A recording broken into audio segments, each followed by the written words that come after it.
ವಿದ್ಯಾರ್ಥಿ ಜೀವನದಲ್ಲಿ ನನಗೆ ವಿನಾಕಾರಣ ಅಂಡಲಿಯುವುದರಲ್ಲಿ ತುಂಬ ಆಸಕ್ತಿ ಮತ್ತು ಖುಷಿ ಸಂಭ್ರಮ ಎಲ್ಲವೂ ಇತ್ತು.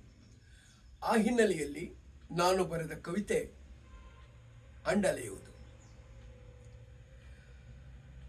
ಅಂಡಲಿಯುವುದರೊಳಗಿನ ಆನಂದ ಪರಮಾನಂದ ನಿಮಗೇನು ಗೊತ್ತು ಅಂಡಲೆಯದವರಿಗೆ. ತುಂಡು ಲಂಗದ ತುಡುಗುಣಿ ತರುಣಿಯರ ಸೊಂಟದಲ್ಲಿ ನಗೆ ತುಳುಕಿಸುತ್ತ ತುಟಿಯಲ್ಲಿ ತುಂಟಾಟವಾಡುವ ಹುಡುಗಿಯರ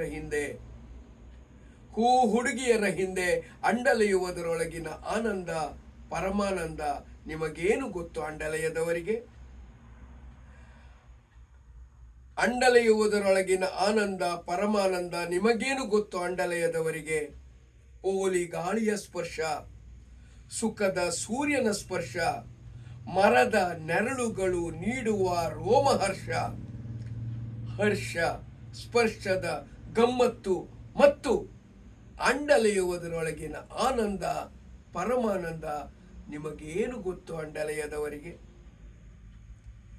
ಚರಂಡಿಯಾದ ಊರು, ಊರೊಳಗಿನ ಧನಿಕರು, ಧನಿಕರೊಳಗಿನ ಬಡವರು, ಬಡವರೊಳಗಿನ ಧನಿಕರು, ನಾಯಿಯೊಳಗಿನ ನಿಷ್ಠೆ, ನಿಷ್ಠೆಯೊಳಗಿನ ನಾಯಿ, ಹೀಗೆ ಜಗತ್ತೆಲ್ಲವೂ ಕಾಣುವುದು ಅಂಡಲಿಯುವವರಿಗೆ.